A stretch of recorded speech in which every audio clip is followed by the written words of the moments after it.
Well, hey, I'm just going to tell you, it feels really good to be out here in the yard today because I've been doing a bunch inside the house and that's so much fun, but it's good for the soul to be back out in the garden. So right now we are on the north side of our house. This is over right here at the driveway run, if you'll show them, where there's been a hedge of, let's just let y'all see what's going on here. So there's a hedge of Indian Hawthorne that has been here, I'm pretty sure, since the house was built, and they are not happy. So I had the bright idea to get out here today and take out this Indian Hawthorne hedge. And now that I'm out here and I'm sort of examining the space, I want to keep these two beautiful, what I believe are gardenia bushes. I want to keep this big, nice holly, but this hedge of holly that lines my back porch, as well as this Indian Hawthorne hedge, I think really just need to come out. As of now, what I have in mind is a hedge of Aucuba, because like I said, this is the north-facing garden. It really doesn't get any direct light. And so I think it's going to be a really nice spot to throw some Aucuba along this side of the house. And then in front of that, right now, what I'm thinking about is doing a lower hedge of Japanese spreading yew. I know a bunch of y'all watched Linda Votter, and her back yard, in her shade area, she has a hedge of Aucuba underplanted with Japanese spreading yew, and I think it's gorgeous.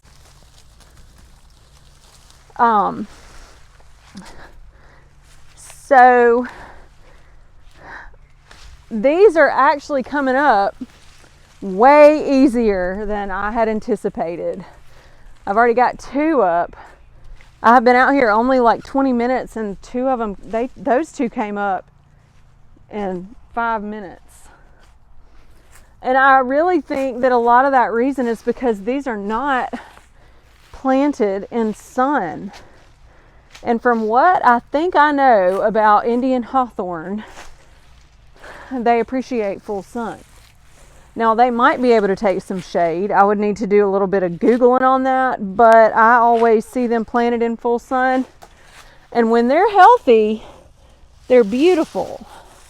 But I think the reason that they came up so quickly for me was because the root system, it's just not great.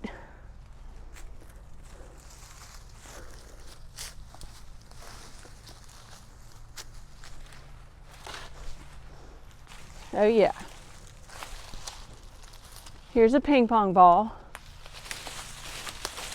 And see, another thing is this bed hasn't been cleaned out either in a while, which that's fine.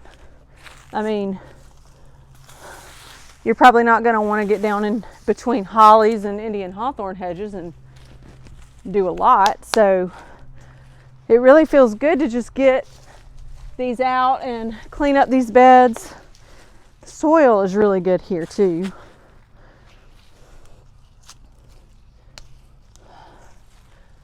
There's some things that are growing in here that need to come out.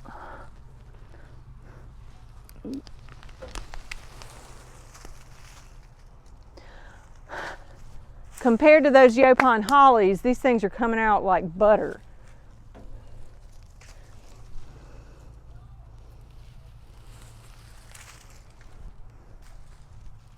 I'm not sure what this thing is called, but we have these all over the place. This is the root, and it shoots out these long, leafy vines, and they have thorns, and you have to get that root out, that white ball.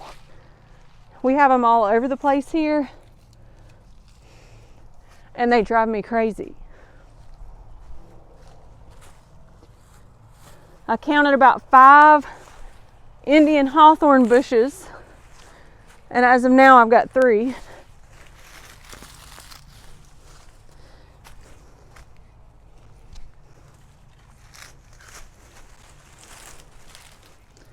Ryan, I may have to call you in to help me at some point, you know. I'm ready.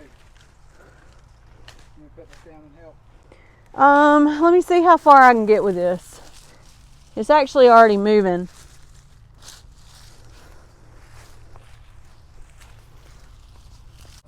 I have been feeling a little overwhelmed at this whole thing. Landscape, I mean, because it's so much bigger than my other landscape. This is about 0.8 acres. And my other home was on 0.16 acre. So I kind of just feel a little bit like I've got cold feet or something to even really start, because I don't know where to start. But what I'm doing is I'm just conquering that feeling of cold feet, and I'm just getting out here and I'm just doing something that I know I want to do. So where I'm not sure, I'm just not going to do anything. But where I am sure, I'm just going to start moving, you know? That's probably a really good tip for the garden. If you know that there's something that you want to do it. And don't get stuck thinking, oh, what am I going to do in all these different spots? Just do the first thing you know to do. Oh, by the way, I forgot to tell y'all. I always feel like I need to give y'all like a weather update. It's about 64 degrees out here today. And it was chilly this morning, but it feels good out here now. And it's a real pretty day.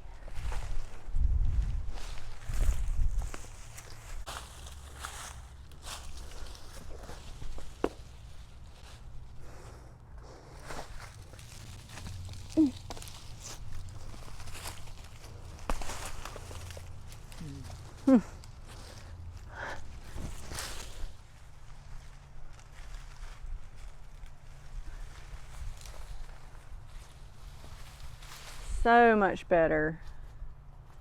Look at all that space. Whoever sees this video, send help. This has got to be against the law with all this manual labor. Whatever.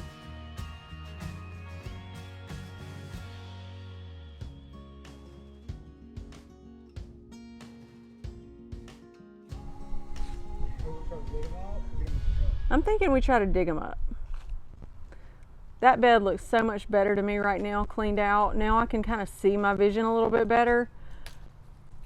Man, it feels good to be out in the yard today.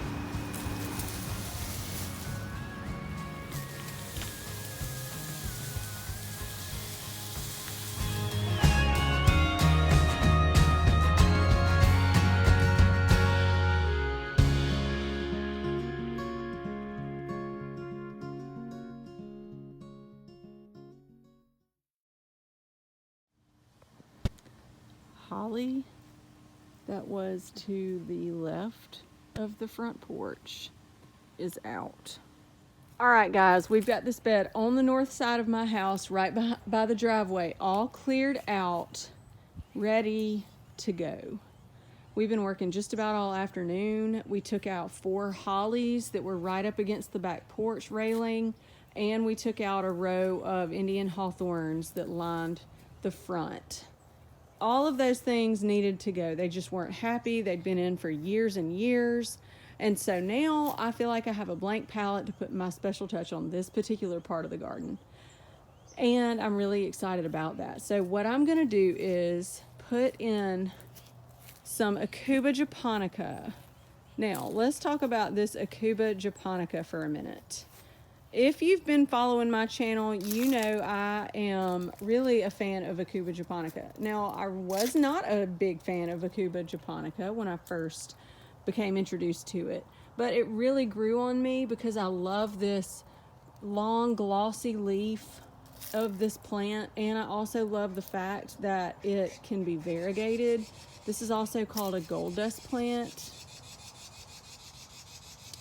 and it's a shade lover too. So, you know, I get excited about anything that goes in the shade that has a brightness to it. There's so many fun things, you know, that you can put in the shade, and this is one of them. It is good in zones 7 through 9, I believe. It gets about 6 to 10 feet tall and wide. Let me take that back. It gets about 6 to 10 feet tall, and it may not get as wide. And what I think is fun about the Aucuba Japonica is pairing it with other foliages that are great companion foliages. Okay, so I want y'all to see this. This is a Japanese spreading yew, and look at how fun it is when you pair it with this real broad glossy leaf of the Aucuba Japonica. Isn't that pretty? As you can see, I have also got a few little plantings of Carex everillo grass, which is a really pretty chartreuse shade grass. So it might be pretty to line the bed with some of that. I'm not sure yet. This is kind of a holding spot for this, in fact, because I was unpacking all my plants, and this is a great shade spot, but they really love it here. So anyway, I'm going to place these and let y'all get an idea of what I'm going to do over here.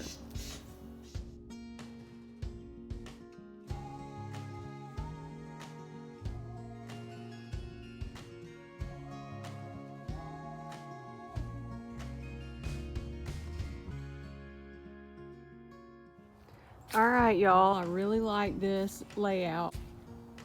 I think I'm gonna really be happy with this design. I really love the Japanese spreading yew underplanted with the Aucuba, and I'm still not sure what I'll do in the front part of the bed, the first tier, but it'll be something low growing. It'll be something, possibly this Everillo Carex grass, which is beautiful and loves the shade as well, and it does really well in part sun. I had this basket with this Carex and this Coleus out in the front of my previous home. Right as you walk onto the front stoop, it was right there on the ground, and that was a part sun area, and it's done so well.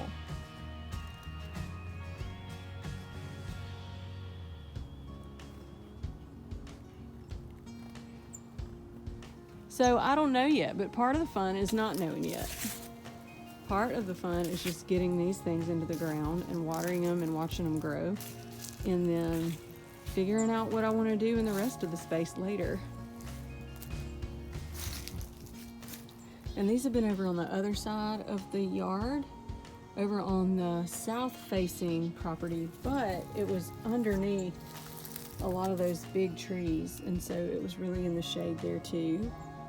It may have gotten a little bit more sun, but look, I'm so proud of all this new growth that's happening.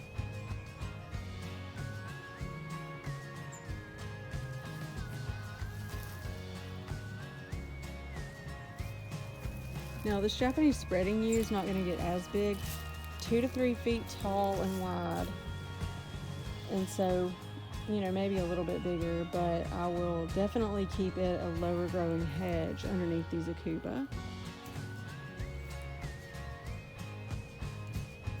So, it was a good day in the garden today.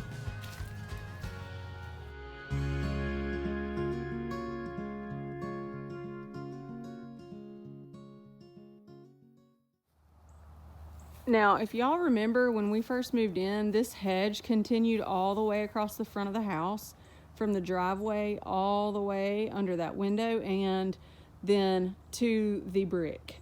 And what was in the place of that conical shaped Oakland holly was just another square holly bush, which we took out today with Ryan's truck. And I placed a conical shaped Oakland holly in its place to punctuate the corner of the house and give me a little bit of height right there beside the front porch. And y'all, I really love it.